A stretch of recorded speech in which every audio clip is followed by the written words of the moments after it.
I do, but I used Windows for, I don't know, a decade and a half or more. You edited Windows Magazine. Windows Magazine, that's true. That's true. So you ought to know a little bit about it. That's right. And this, of course, this would be a competitor to things like the MacBook Pro with Retina, because it's a super great screen. So this is the Toshiba Satellite P50T. Now, the way to look at this laptop is it's more or less a regular Windows laptop, but it has 4K. And in fact, this is the only laptop ever shipped, or at least it was the first one, to ship with a Technicolor certification for 4K. So this is a 4K screen. So what I want to do first... So it's twice the resolution of my HD screen? 4 times the resolution. Twice wide and twice top to bottom. Exactly.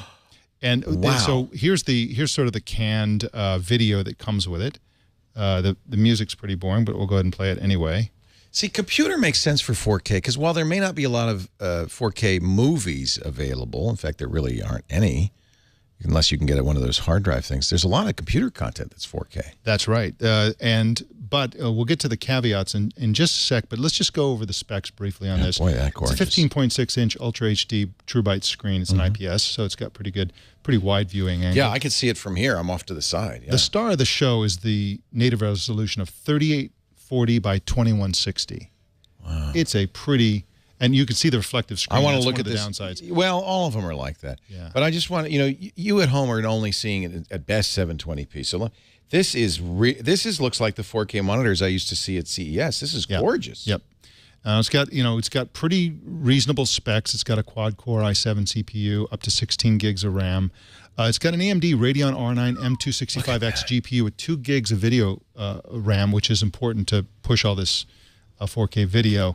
As a laptop, there are certain things about it I don't really care for. And notice that the right edge of the touchscreen is in the middle, so you're off. A lot of them are starting to do this now. I'm a lefty, which really throws me off when they do that. I want this in the middle. But it is a full-size keyboard with a numeric keypad as well. That's cool. So it's a big. So really, the trackpad's in the middle of the alphabetic keyboard. It's pretty much in the middle. Yes. So you're kind of the screen is here and you're over to the left. But I hate the little space bar. Always throws me. Yeah. It's a little bit of a strange keyboard. Yeah, and it's a matter of personal preference to a certain extent. It has to be said that the keyboard is pretty good. It's pretty nice for a Windows laptop. Now let's get to some of the 4K goodies here.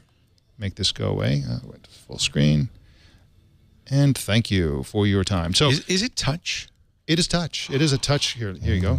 Touch screen. There you go. 10-point touch. See, I think you and I both agree 8.1 needs touch. It does, and I'm a big fan of touch. I don't believe in the gorilla arm phenomenon. I think it's okay for lots of uses. And the truth is that after using an iPad, I'm touching my screen anyway. It's nice when something happens. So you don't use it all. I don't use it all the time. I use the keyboard and mouse a lot. But every once in a while, you want to bring and swipe in the charms or swipe down the task. So now this comes with wallpaper that is 4K wallpaper, which is very high def.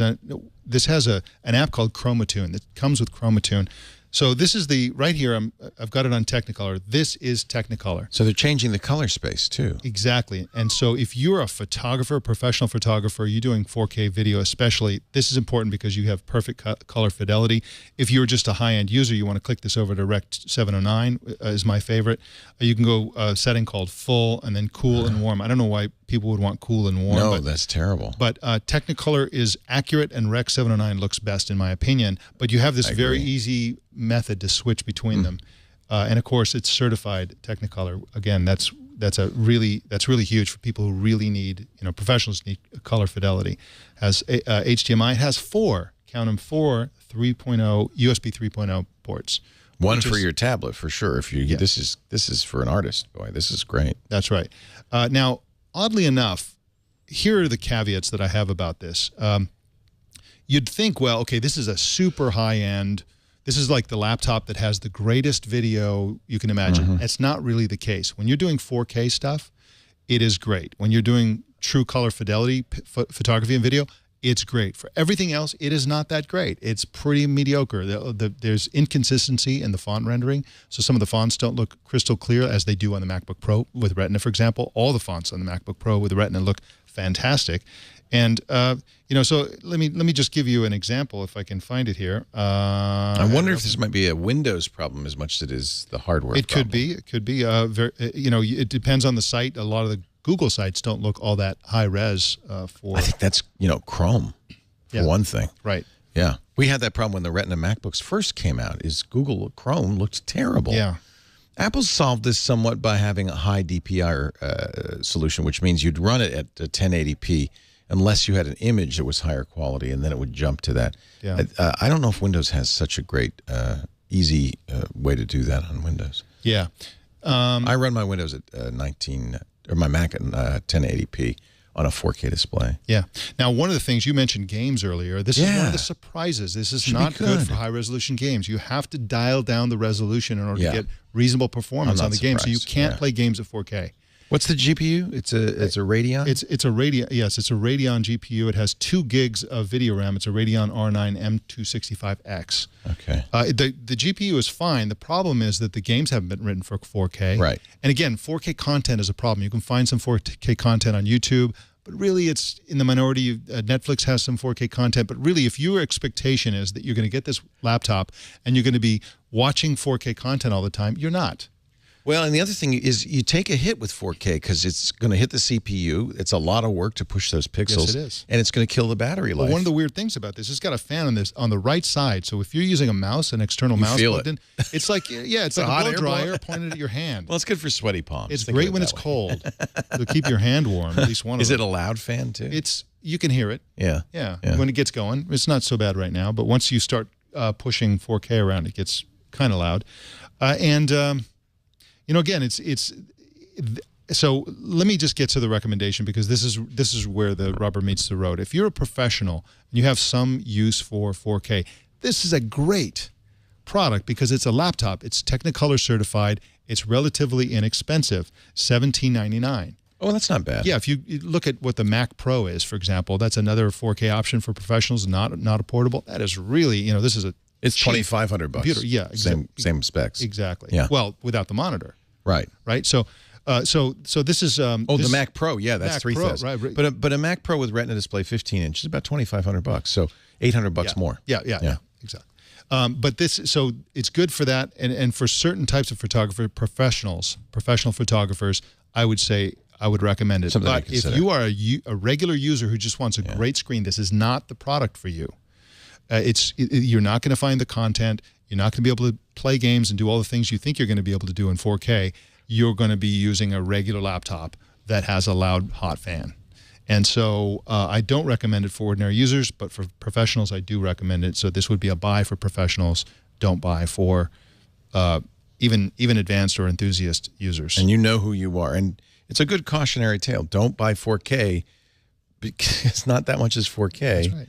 And there are penalties for running such a high resolution And we want display. people to make 4K. So if you're making 4K, get this laptop so you can see the 4K you've made. Right. But if you just want to consume 4K, forget it. It's not worth it. Mike Elgin, he's the news director at the Twit Brick House. He's also the host of Tech News Today, Monday through Friday, 10 a.m. Pacific, 1 p.m. Eastern, 1700 UTC. Right here, your daily dose of tech news. You can find out more about this fantastic offer by clicking the link in the description.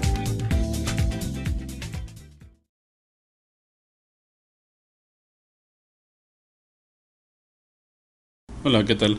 En este video voy a enseñarles cómo resetear el password en una Toshiba satélite A215.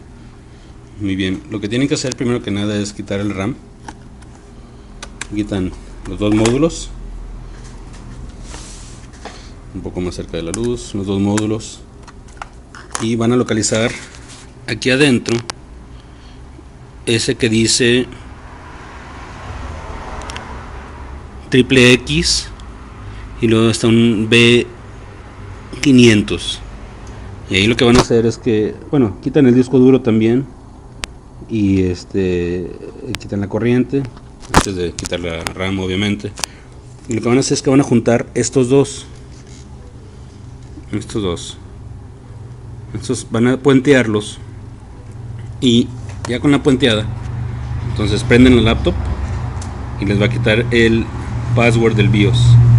A veces se tarda unas cuantas veces. De hecho, en esta computadora yo creo que intenté como unas 8 veces y ya de repente dejó de pedir el password.